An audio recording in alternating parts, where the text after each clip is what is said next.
Assalamualaikum warahmatullahi wabarakatuh. Baik teman-teman, di video kali ini saya akan membahas mengenai bagaimana cara mengelola data primer di dalam aplikasi SPSS. Sebelumnya, perkenalkan, saya Fani Nazifa Areva dari Universitas Muhammadiyah Tangerang. Saya dari kelas P2K Akuntansi. Baik teman-teman, di sini Pani udah nyiapin datanya. Datanya itu dalam bentuk Excel. Nah, udah ada angka-angkanya dan penamaannya. Itu ada LA1, 2, dan seterusnya sampai JIT8 dengan angka-angkanya. Selanjutnya, ini kita pindahin ke dalam SPSS. Nah, di sini Pani udah input duluan.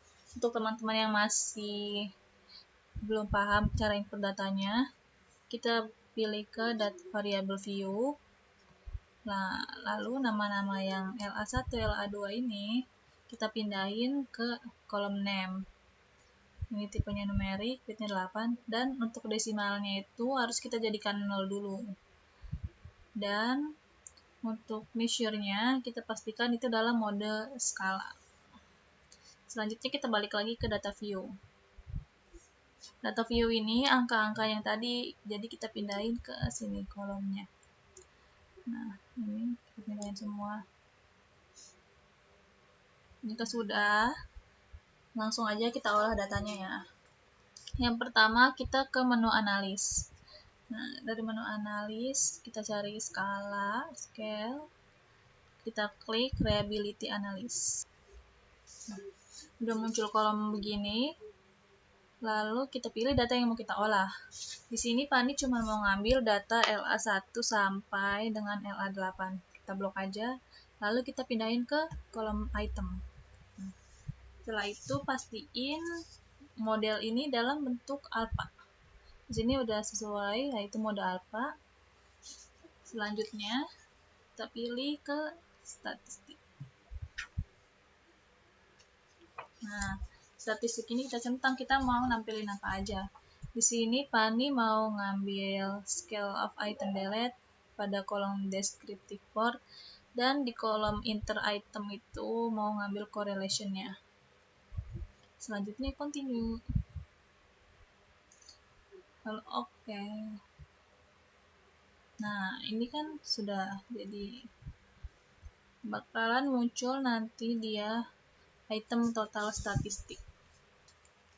Di tabel ini kita lihat correction item total correlation.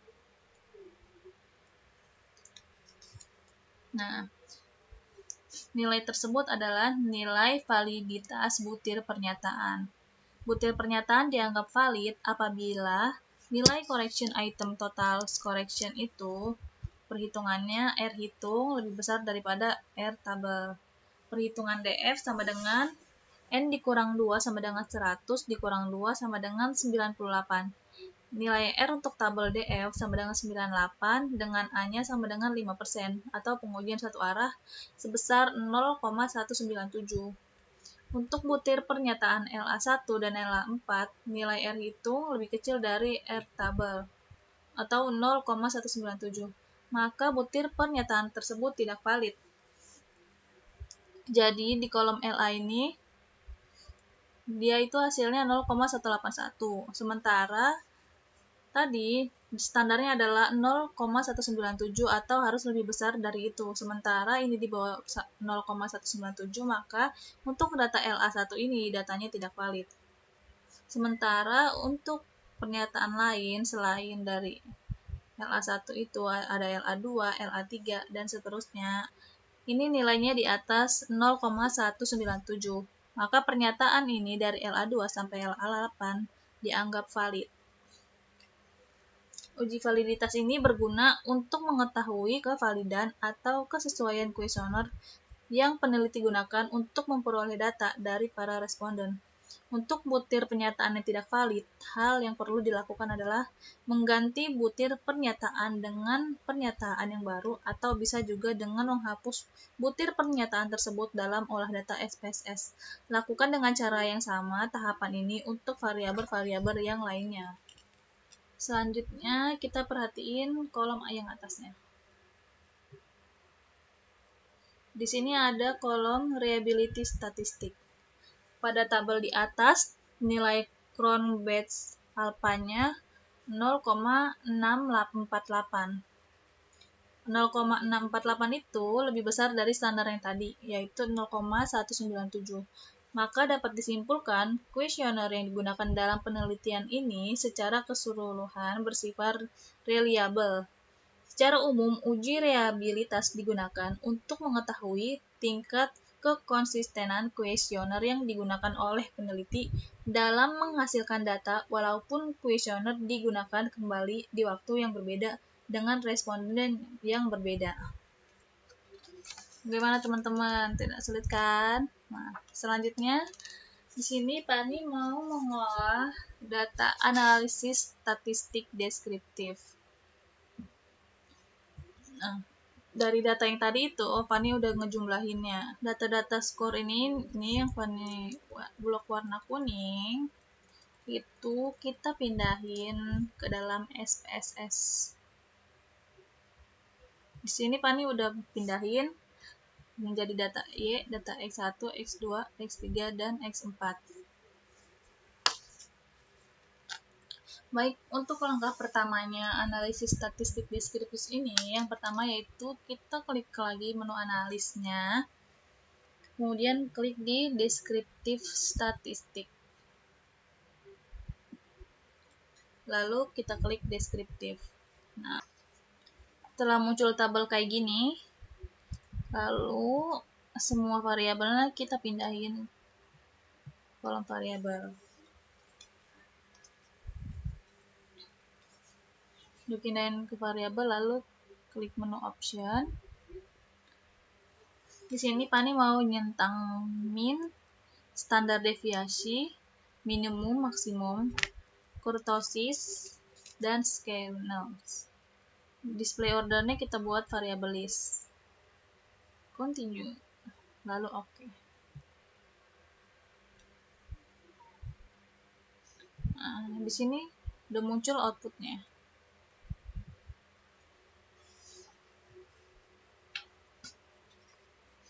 Nah, jadi dari data tadi otomatis kita sudah menemukan nilai minimumnya, nilai maksimumnya, minnya, standar deviasi, skewness, dan kurtosisnya.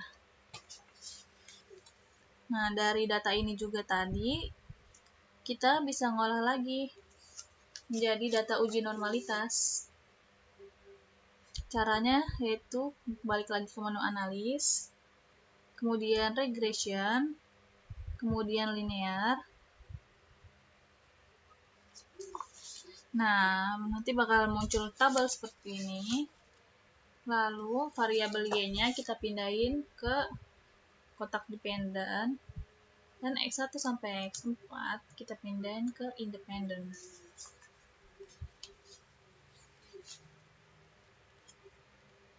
Lalu setelah itu kita pilih menu plot. Pada kolom Y ini kita isi dengan stress sheet. Pindahin. Lalu di kolom X kita pilih spreads. Oke. Lalu kita centang pada histogram dan normality, normal probability plot. Continue. Lalu oke. Nah, nanti kita akan mendapatkan data itu dalam bentuk grafik histogram. Dari gambar grafik histogram ini dapat ditarik kesimpulan bahwa data berdistribusi normal. Hal ini dapat dilihat dari grafiknya. Nah, memberikan pola distribusi yang melenceng ke kanan atau membentuk pola seperti lonceng.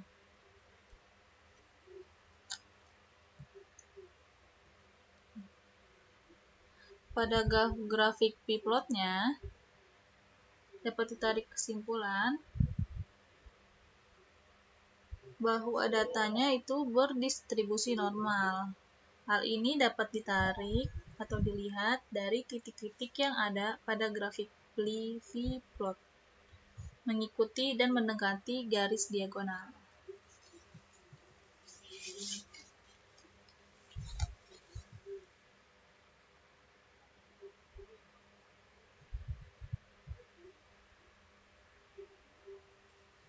Lalu kita balik lagi ke data yang tadi, teman-teman. Selanjutnya, Fani mau membuat uji Kolmogorov-Smirnov. Langkah pertamanya yaitu kita balik lagi ke analis, lalu menu regression, lalu linear. Di sini datanya udah Fani pindahin ya. Yang Y itu ada di kolom dependent dan X1, X2, X3-nya ada di kolom independent. Lalu kita pilih tombol save. Oke. Nanti bakalan muncul kolom atau tabel linear regression set. Di sini Fani mau centang yang residual pada tabel unstandardized. Lalu continue.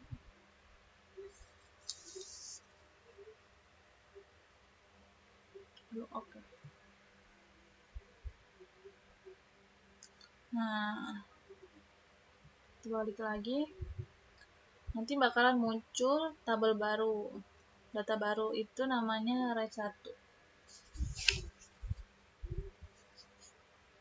Udah muncul ini, kita balik lagi ke menu analis, lalu non-parametric test, lalu kita pilih legacy dialog, kemudian satu sampel KS. Unstandardized residual satunya kita pindahin. Pastiin ini normal, lalu oke.